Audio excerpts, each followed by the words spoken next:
Hi, everybody. This is day 1,223 days since the code red. Well, the time frame of the code red, which would be January through July of 2020. Let's put the light on. Get some light on here. Um, Sorry about that. I just pushed that button and didn't get situated. So, absolutely, January through July 2020, that's the time period where the retaliation happened. And Richard, uh, what that proves is that Richard was making complaints, was a threat before January of 2020 or early in January of 2020. But I believe before then because of Boleyn's testimony that they already had, um, had a sour relationship, and she was just going to use him. And so at the end of January, she called him to set him up, to set him up with others. And I don't think she came up with the idea by herself. I think that she was groomed and I think she was led to do the things that she did because Richard was a threat. And uh, it's very clear that she didn't act alone. And that, the word that we have from our sources is that she's the one that called the 911 in after they had arrived to that parking lot, to that party. And, that she was the one that pointed out to Jesus Melendez, the canine cop, where Richard was sitting in his car in the parking lot. And, I think at that point, the falsification of the record started because uh, there's no video and there's no, they rather break the law than give us the open records to that day, um, because there's no video that we know of.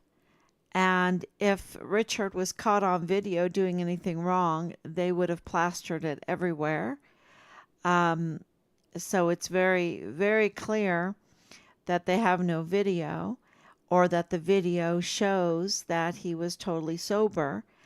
Um, there's this testimony from Jesus Melendez, the canine cop, that there was an open cup on the roof of Richard's car, but that Richard drove at a high rate of speed across to the other parking lot. I'm sorry, but a paper cup doesn't stay on your car when you're driving at a high rate of speed. So I think at that point, this is just my opinion. I think that the falsification of the record started then, and the true information Alma Trejos, the judge, received, and she exonerated Richard on the 7th of July 2020, and that was registered on July 9th, 2020. And the problem with that is that Major General Clem Coward did not wait to see what the findings were by the judge in these allegations of Richard, which he always maintained his innocence. He always maintained that he was innocent. And yet the Major General Clem Coward came down on him with a hammer called the permanent GOMAR. Now that permanent GOMAR needs to be retracted.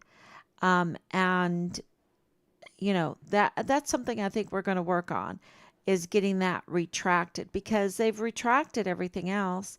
they've retracted everything else in his record.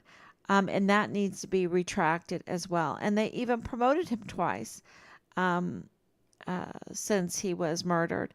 They promoted him twice, which, you have to figure that one out. I don't know. Um, so today is a very interesting day. Let me get on here. That was kind of like the little greeting because we absolutely know that Richard didn't walk away. Here I am. Everything's working fine. Great.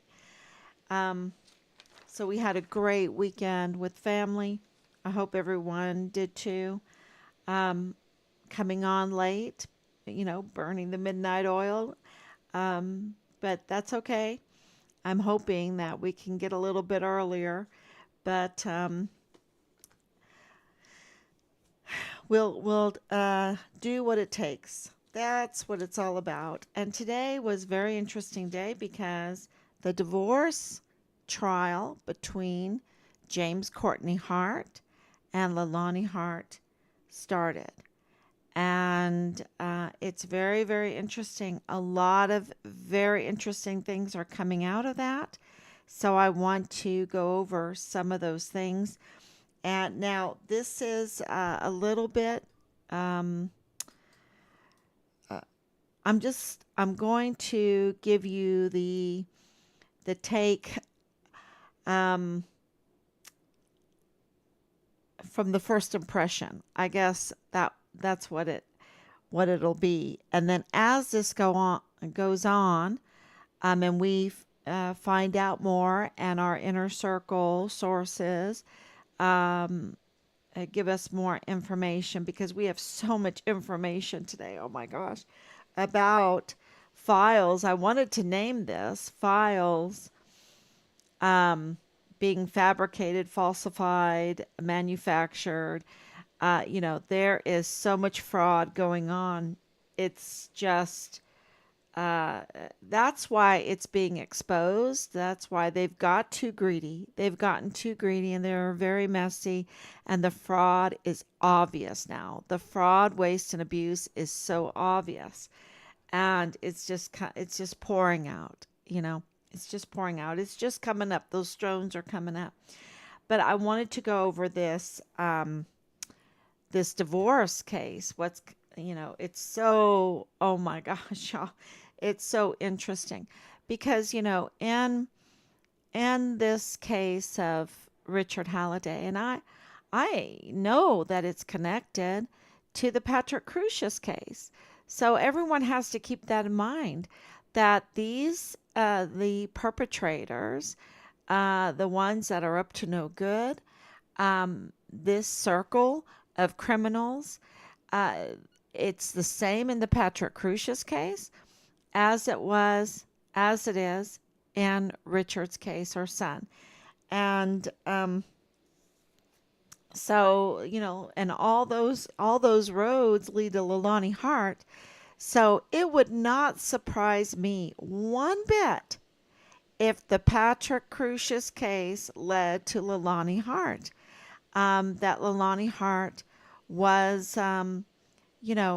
somehow, some way involved in the ideology, the manifesto, the Patrick Crucius, whatever. I don't know. But it would not surprise me. That's what I'm saying. It would not surprise me one bit if she was involved with others in fomenting a hate crime. A hate crime. And this divorce case clearly supports what I'm saying. Clearly. Because James Hart is saying that she is out of control with hate. That she does not have a grasp on reality. That in fact and in finances, she does not have a grasp on it. She's absolutely crazy. Um, And so, that is a huge, huge statement from James Hart, that Leilani Hart um, is involved in something so, so evil that she has suffered mentally, that she can't even be in reality, in fact, or in finances. I think that's what the words were: fact and finances. So she is just. It's going to be interesting what her witnesses say for her, right? Now the witnesses for James Hart will be all the children, and that is, so strange. Um, because why hasn't he, if the children are with him and she is so, you know, uh, out of control as far as mentally and not having a grasp on reality, not on fact or finances, um, but it seems that he doesn't have control over his facts or finances either. But the children are siding with him, are going to be his witness, which is very interesting, um, especially after reading these articles about these sex predators, these incest parents, sex predators, and Leilani Hart claims that her husband um, sexually abused her children, the children. So not all are his children, are her children, um, but she states, I don't know if the girl was. I think I think somebody. I don't know. But that there is definitely this cover up of sexual abuse and incestuous sexual abuse. And what the article stated is that it was a little different than the Roman Catholic Church problems, um, because this was a retaliation, witness tampering, a you know a social retaliation. And we know this from the Church of Jesus Christ of Latter-day Saints, that they have all these businesses and all of that. And I wonder if they get loans, or I don't know. But that if, and I know from uh, my experience in Tres Dias and my Christian community, those that wanted to leave the Mormon church, it was a very, very, very difficult thing to do because of the social pressure. It was just enormous. Their social pressure is huge. And so, if the social pressure is to cover up the incest and to let the perpetrators continue, right? To continue, they're choosing to let the perpetrators continue. Um, you know, uh, I don't know why the children then would side with him, except for of the social pressure. And, you know, of course, we love our parents. We love our parents. And it is, it's a very, very hard thing. Do I believe everything that Leilani Hart says? Well, she's out of control, right? But I don't understand why she has not been arrested, because she does not have the support of her children. And so you can't, James Hart can't say, well, I didn't have her arrested because I might hurt one of my children that, she's close to, or, that still doesn't understand or whatever. There's none of that there. Leilani Hart is alone. She is alone. She is alone, and she's with her witnesses. That I don't know who they are. I mean, I have the names, but it is, yeah. I don't know. We'll see. We'll see if we learn more about these witnesses. Um, but it seems that from the articles, because I have a note right here that I was like, oh yeah, I needed to say that, that there that the church, or the Mormons leadership is witness interfering, and they're having families attack other families, and that is a horrible social pressure to be under. So I don't know what's going on, um, but I do know that in this divorce, and why is this divorce so important? Because Leilani has direct connection with our son's code red, the retaliation, and we believe the foul play that ended our son's life. Okay? We, and the cover up, and the cover up.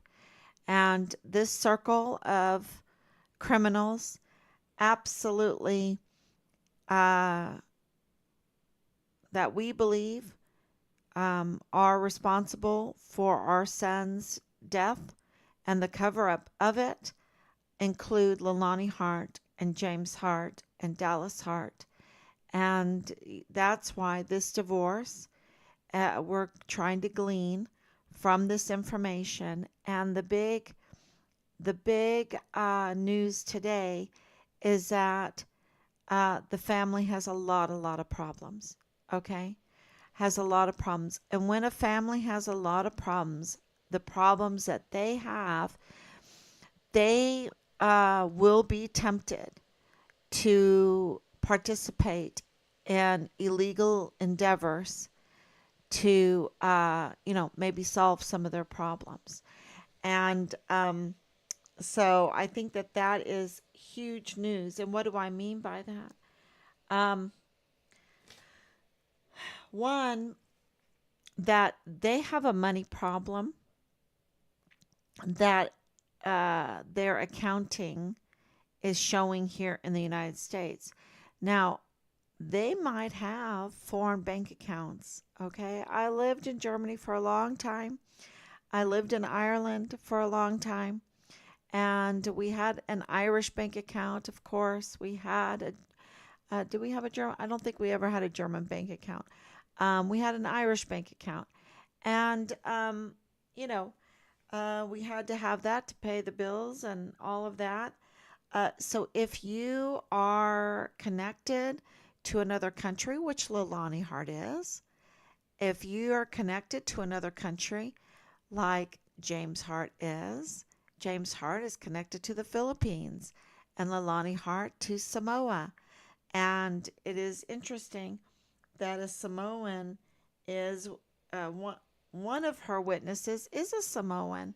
Um, so, which is, not abnormal or anything, but I'm just saying, a Samoan leader, not just a Samoan friend, but a Samoan leader. So that is, it paints a picture. All of this paints a picture. And the picture is that Leilani Hart is asking for something that just doesn't happen too often in Texas. And that means she wants post divorce maintenance. And she's asking for upwards of maybe more than $170,000 in cash. And that is very interesting because not only does she get like property, like her house, which, um, what's going on? There's so many directions here, so I'll try to stay on one direction so we can follow it. But she wants this post divorce maintenance. That is crazy.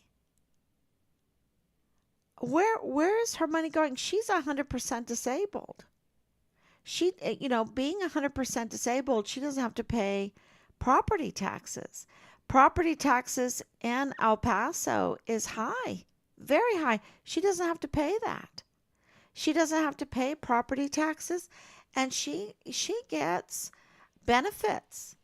She gets benefits.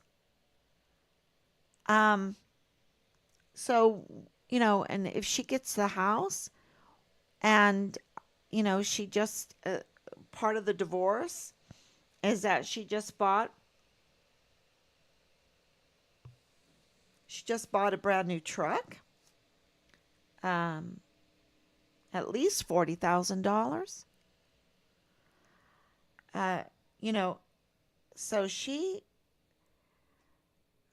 I don't understand, um, but her bank accounts in the United States only have like $30 in it.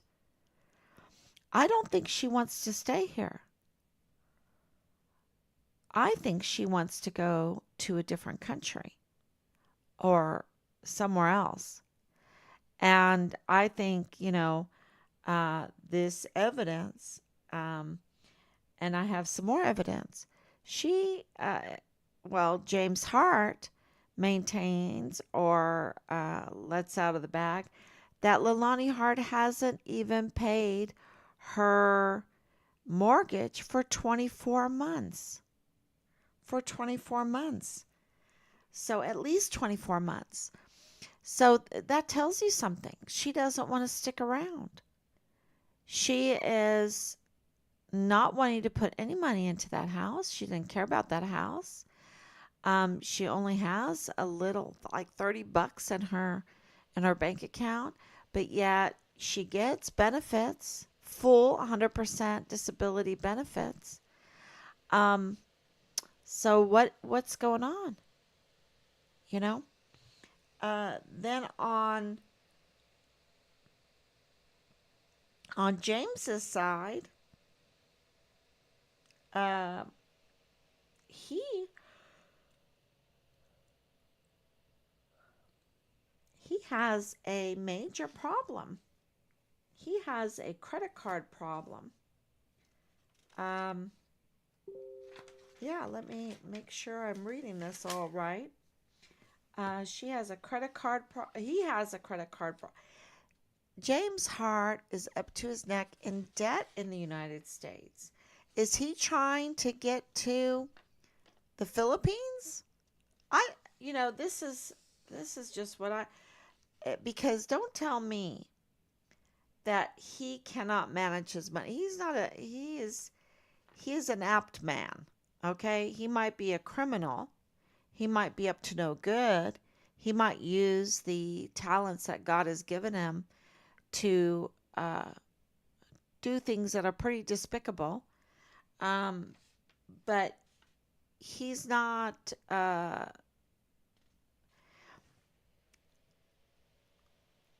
He has all his mental faculties. Let's just say that. But yet, his credit cards show a different picture. Like he has 7 credit cards and they're all maxed, or they're all, have a whole bunch of money. bunch like Okay, 7 or 8 credit cards. He's up to his neck in debt. That's what I wrote down. He's up to his neck in debt. Um, so where is the money going? Or have we been so successful in shining a light on them that they haven't been able to do their dirty deeds, their dirty business? And yeah, I don't know, but he has a lot of debt, and um, it's very telling. Now, this claim that they can shut down and make their divorce proceedings private is not true, y'all. Okay, this is why America has prospered for as long as it has. We're a very old country. People don't realize how old of a country we are. We're one of the oldest countries in the world. In the world. Um, and what do I mean by that? Our government system, we haven't changed it. We haven't had a revolution. So we're a pretty old country, and it is based on a republic, and part of the democracy in our republic is that we have um, transparency. We have transparency and we have records so that people can be held accountable, so that we can see what's going on. The light needs to shine so that we can thwart corruption, right? So anybody that wants to close it all down and not have transparency, um, you know, it's that's just not the way America works. That's just not the way. And we need to shine a light on Fort Bliss. Absolutely. And we need to shine a light on this family. Absolutely. They were up to no good. And because we have shined a light on that family, because we believe that they hurt Richard, they are the suspects in this case for the murder of our son.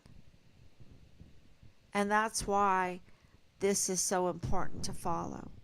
Um, Now, they're suspects and they're innocent until proven guilty, right? But they're suspects, and all the evidence is leading to them, to Dallas Hart, to Leilani Hart, to James Hart, to Tavita Nusa, to Jay Paulin, that's where this is leading. So, and she is mentally super unstable right now.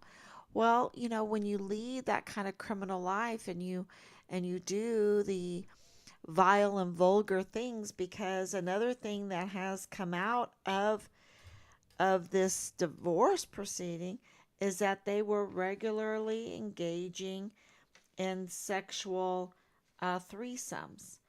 Um, they're part of this sexual cult thing, um, engaged in multiple threesomes. Um, yeah. So, so that right there proves that there are sexual anomalies, irregularities, I would say, in their marriage and their house. And I think we'll learn more as the divorce continues. The other thing about that I want to mention in my notes is that they had to go into mediation for their divorce, but yet the mediation didn't work. And they had one of the best mediation judges. So, and, or, yeah, and the mediation um, didn't go well. Nothing was resolved. And I think that is very telling right there about the state of mind of Leilani Hart and James Hart, that they can't mediate their problems out, that their problems are so big. And that's why this divorce is really, really important in our son's case, to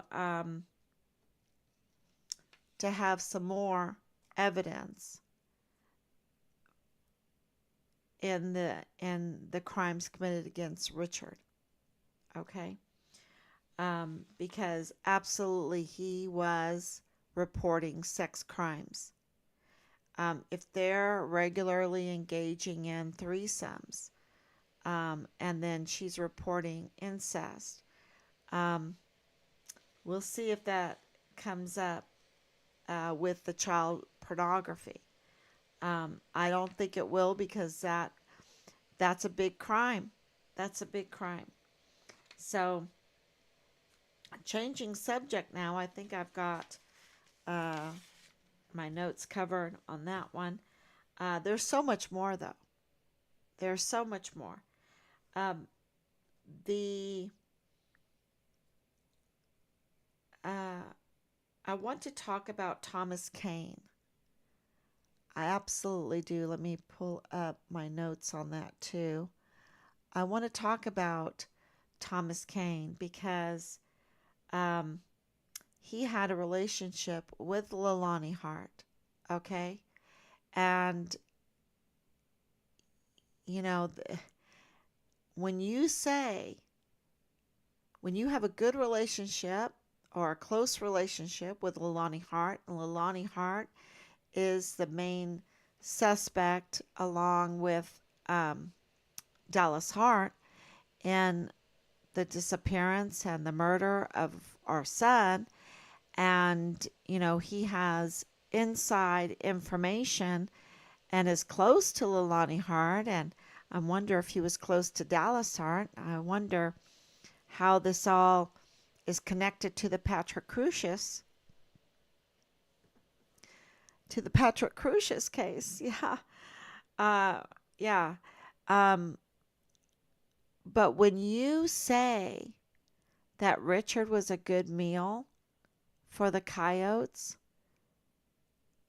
when you say Richard was a good meal for the coyotes and you're friends with Leilani Hart at very, very close.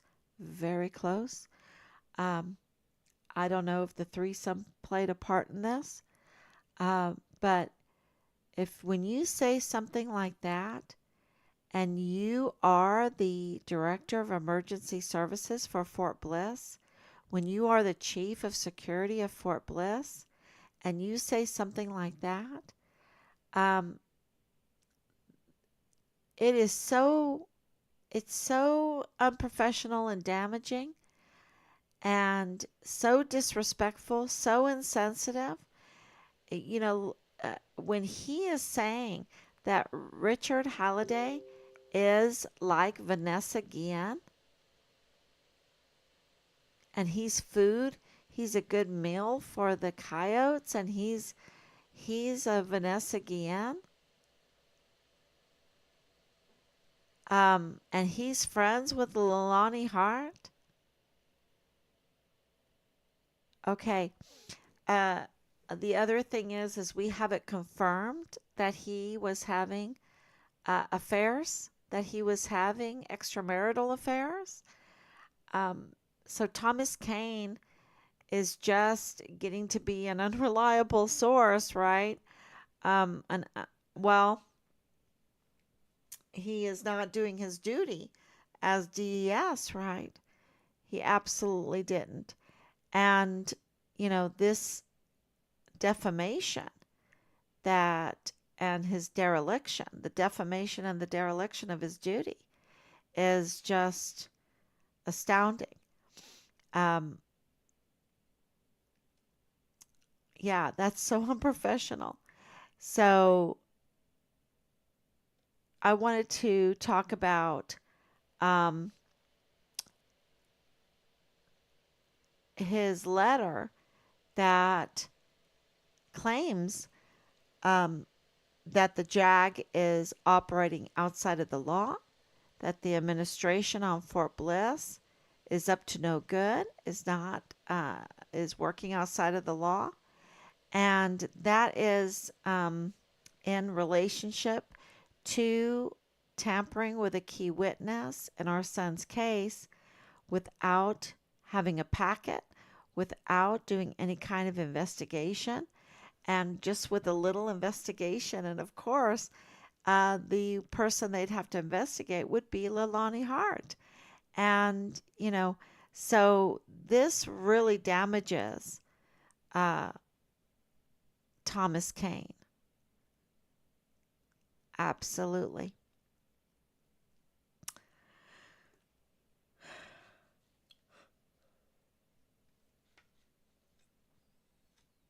Okay. One other thing is Bob Moore. Bob Moore is under investigation. Um, and he is throwing because he's using these public lawyers, I think so. Um, it looks like he's out of money also, and he is throwing Felix Valenzuela under the bus and Joe Spencer. Joe Spencer and Felix Valenzuela, he's throwing under the bus, which is very interesting because he was colluding, in our opinion, with them because his articles, app, show that. That's where this Giant's Causeway is leading. That he was absolutely a political attack machine for Joe Spencer and Felix Valenzuela, and that the Patrick Crusius case was given everything, all the tools necessary, just like we give our military. We give them everything, and we assume that they're on the up and up. We assume that they are reliable, that they're trustworthy, and that they're going to do a good job. And yet a year goes by and there's no results. And another year goes by and there's no results. And another year goes by and there's no results. And a fourth year goes by and there's no results. They still have not set a date for a trial for the Patrick Crusius state hearing. And, that is just such a breach of trust. And it's very, very clear that they're operating not for the public, um, because now the public has had to pay 4 years of millions and millions of dollars, and we would like to know the accounting for that, right? Because we have over 6 million for Patrick Crusius' case, we have upwards to 20 million for Richard's case, and we want to corroborate that, right, with the actual accounting. And the reason why we even have accounting is to do just this, is to be checked, is to be compared, is to have oversight over the spending of these AUSAs, and have an accounting for their performance. And right now their performance seems to stink. And Bob Jones, who is Bob Moore, who has covered this up for such a long time, is now calling out Felix Valenzuela, who has been living large off of the taxpayers' money, millions of dollars, and there's no results, right? And the same thing with Joe Spencer, living large off of the taxpayers, getting anything that he needs. But where is the case? Where give us justice. And they're not giving us justice in Patrick Crusius' case. And they're not giving us justice in Richard Halliday's case. So, but absolutely, the Patrick Crusius case is, you better believe it, the same people, the same circle of people that, and I'll tell you what I believe is happening. I believe that there is so much fraud, and I put a clip up of a YouTube video of two veterans, a retired E8, and then a sergeant. I don't know what his rank is, Ask Sarge or whatever. And I think it says Grunt Speaks. I think that is the channel on the YouTube. And I listened to the whole thing. We listened to the whole thing. Uh, Pretty vile and vulgar. And these are the good guys. Pretty vile and vulgar, but these are the good guys. I don't know why the good guys can't be get away from the vile and the vulgar. I don't understand that. And I just go up to my husband. I give him a big old kiss because he never brought home that vile and the vulgar. And when I hear this kind of stuff, I'm like, wow. Uh, and I was not, I'm not, uh, what do you call it? I just don't want it around me. But, I mean, because we're spiritual beings. We have to manage our spirit, right? We have to manage the nutrition to our spirit just like to our physical bodies. And I just don't want a diet of vile and vulgar, you know? Um, I don't want it. And you can't escape it totally. And I totally know it's there. I'm not ignorant of that. But these are the good guys, and I don't know, they they choose to have that.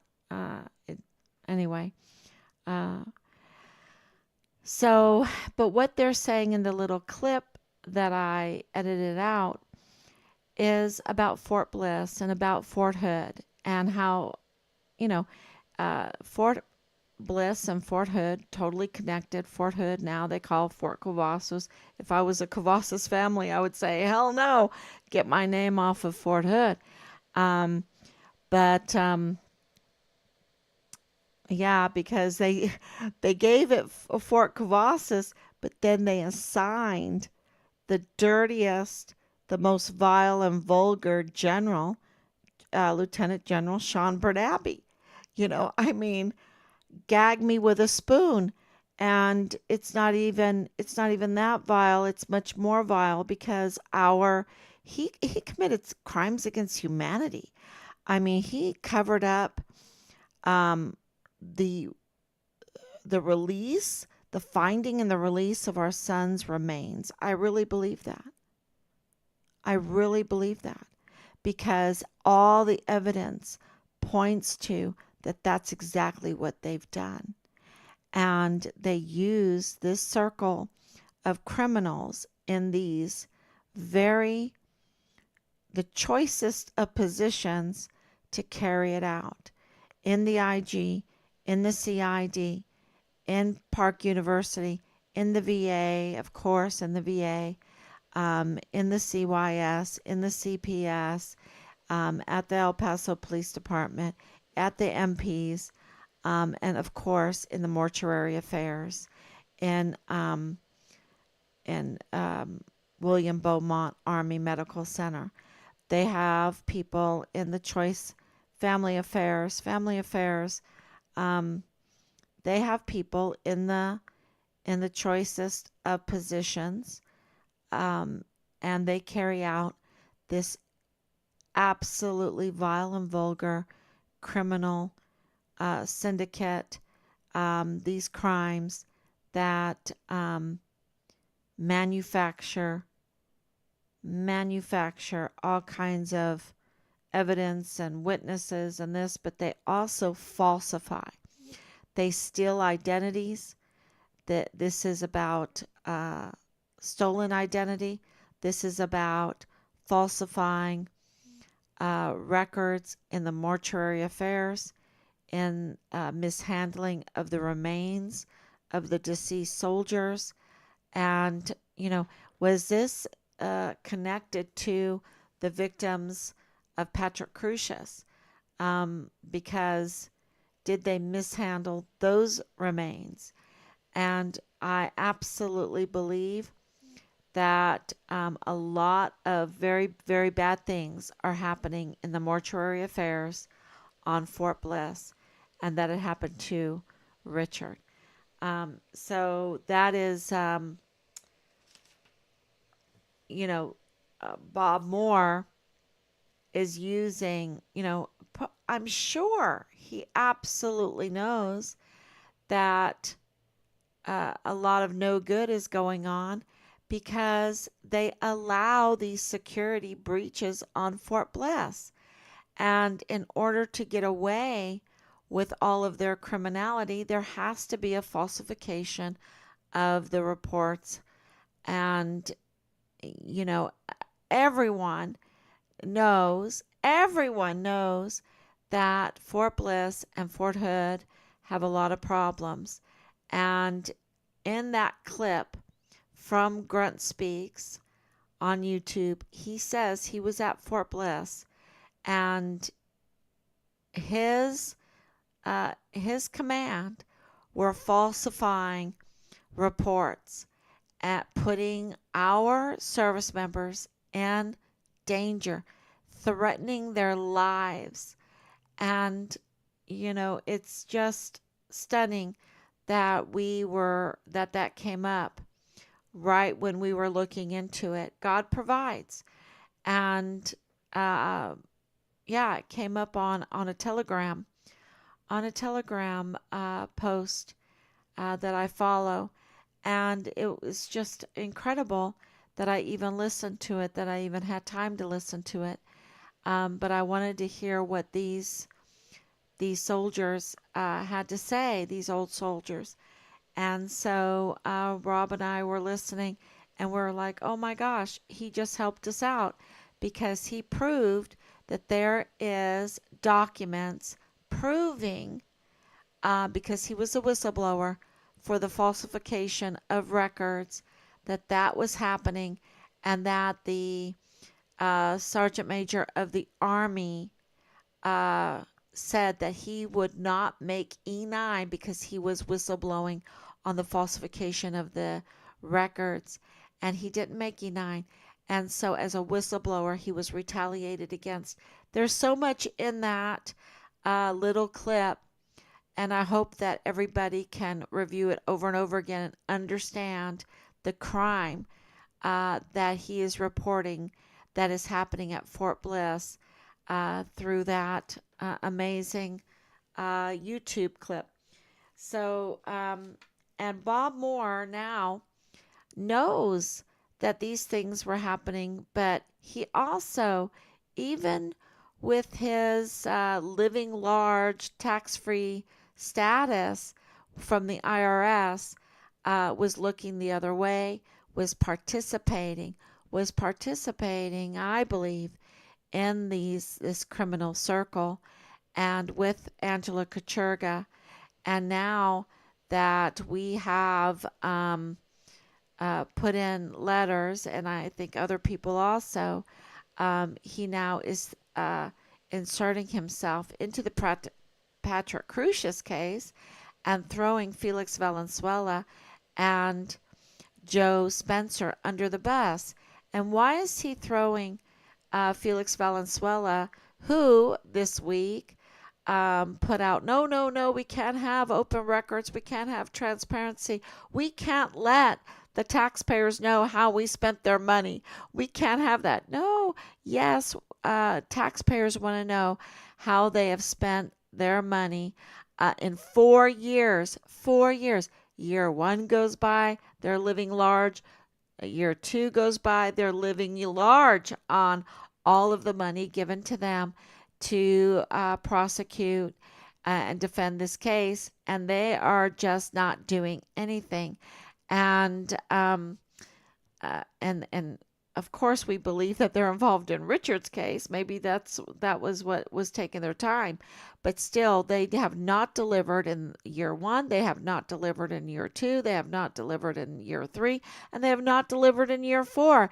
And now they want to say that we're not allowed to look at the monies, that we're not allowed to look at how they spent our money, that we're not allowed to look at the accounting that costs a lot of money to even be the accountant, right? To even put the accounting together, because we're allowed to look at the accounting because this is a democracy, this is a republic, and there is transparency, and we're supposed to look at that stuff to know how our money is being fraud, wasted, and abused by the likes of Felix Valenzuela and Joe Spencer. Because 4 years for the Patrick Crucius case, absolutely it should have been open and shut case. So, but if there is similarities, if there is intertwining witnesses and with Richard's case, that would come out by the expert witnesses that they paid and all of that.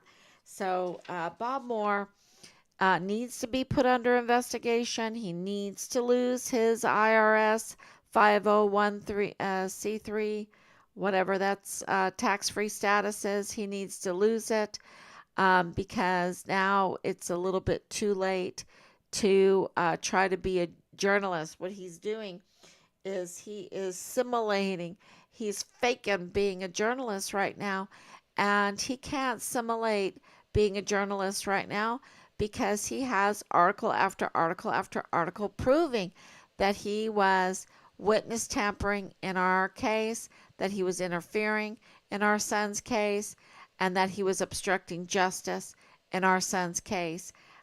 So, yeah, that is really, really important to let everyone know. So, okay, let's see. Thank you, Anicia, for coming on. Thank you, Danielle, for coming on. But absolutely, and I want to leave with saying that Leilani Hart is totally out of control. When her husband, who on the 14th of February, wow, that was not a very nice Valentine's gift, has asked for a mental evaluation, a motion for a mental exam, okay?